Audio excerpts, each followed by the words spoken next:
Hey guys!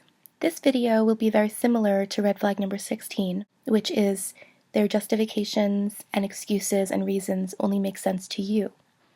This is not a red flag behavior that they exhibit, but rather it's a feeling that you will begin to experience as a result of their manipulation and their behavior. Also, before I begin, I found this great picture online. I'm not really sure what the picture was. It was probably like a mountain or a lake or something, but it had the signs of a narcissist. They're not clinical signs, they're just more red flags, and it was great. There was 13 of them, and I'm going to read them to you now. Number 1, two-faced and critical of others behind their back. Number 2, they blame others for their failures. Number 3, they act differently in public and in private. Number 4, they are very unreliable. Number 5, superior attitude. Number 6, they live in a fantasy world of porn, affairs, and dreams of fame. Number 7, they distort facts to suit their own agenda. Number 8, they are irresponsible with money. Number 9, they are only emotionally available when they want something. Number 10, they lack sympathy and empathy for others. Number 11, they are controlling. Number 12, they will provoke people and then blame them for the fight. And number 13, they cannot admit their mistakes. Anyway, you will have a general feeling that something is off.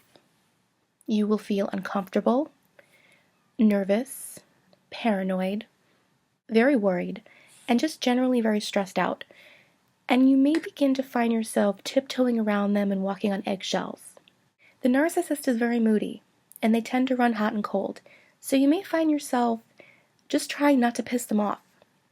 I dealt with this feeling all the time in my relationship, and I dealt with it with my mother. And I still do. I try to limit my contact with her as much as possible, because anytime we do see each other, it usually erupts into a fight within the first 5 minutes. When I was a kid, I lived this life where I couldn't be myself, I couldn't express my feelings, because anything I did would cause her to get angry. I would have to tiptoe around her, and I experienced the same thing in my relationship. Now, all narcissists are different, so different things will get them angry. Oftentimes, they're experiencing a narcissistic injury that's either real or imaginary, and we're completely unaware of it. It's important to remember that they live in their own fantasy world, and we live in reality. So because of this, they tend to be very moody and very unpredictable.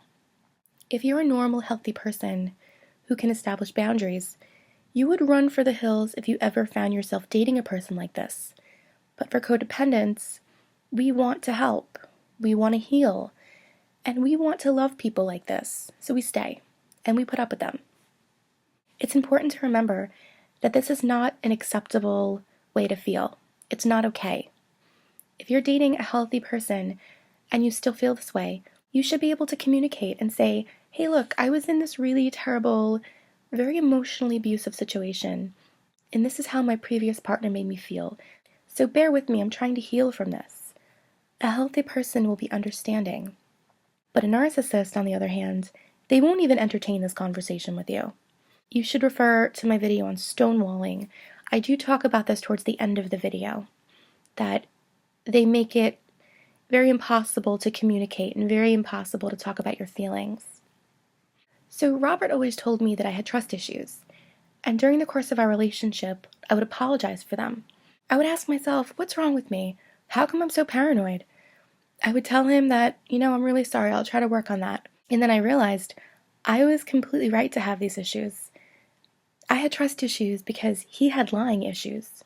He would plant seeds of jealousy in my head, and then when these seeds began to grow, he would get upset. I became super jealous, and he loved every minute of it, even though he pretended that it stressed him out. I do have a few ideas for an upcoming video on triangulation, where I will go into detail on that. I felt paranoid constantly. Anytime he went somewhere without me, I had this sick feeling that he was out charming other women. Anytime he would get a text, he would quickly answer it. He had this appearance of being very open and honest with me because he put a lot of calls on speaker, and they were usually work or his friends.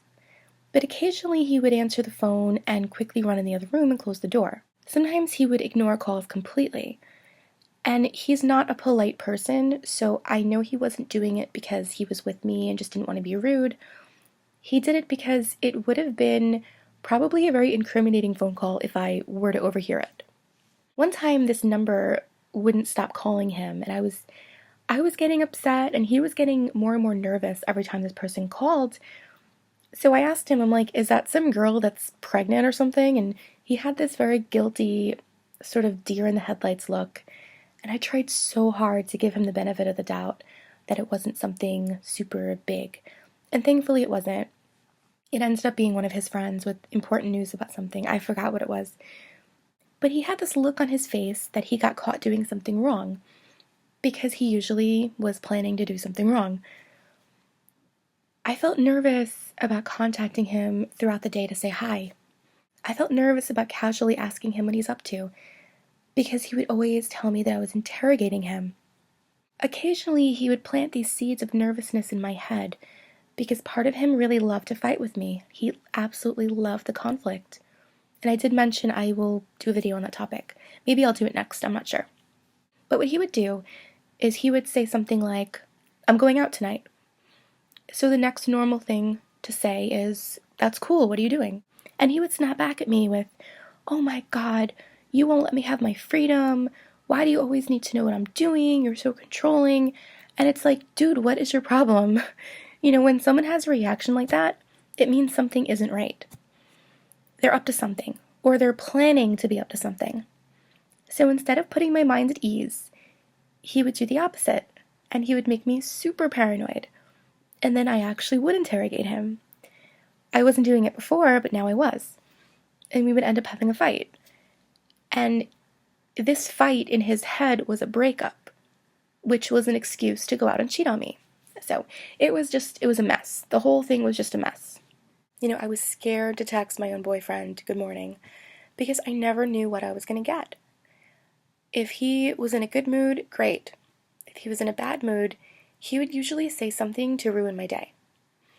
Sometimes he was in a bad mood because he was having trouble with work, and that's understandable. But sometimes he was in a bad mood because he was trying to make plans with another girl, and I ruined his mood. Sometimes he was overly nice to me, almost to the point where it seemed fake, and this usually happened right after he had an affair. He was so pleased with himself that he'd done something wrong that he was in an overly great mood, so I became very suspicious. It's an incredibly sad thing when you become suspicious of someone who's being nice to you. So I always found myself walking on eggshells, and he was the one with the problematic behavior, and I felt like it was my job not to aggravate it. And because of all these behaviors, the stonewalling, the cheating, the lying, you may or may not be aware of those, behaviors, but these terrible manipulative tactics that they do, these things cause you to feel negative feelings. So trust your instincts. People don't feel these things for no reason. If you've made it this far in my video series, and you found yourself relating and agreeing to everything I've spoken about, and you're sure that you have been involved with a narcissist, these feelings are completely justified. So share your stories, leave me comments, and thank you very much for listening, and I will see you soon.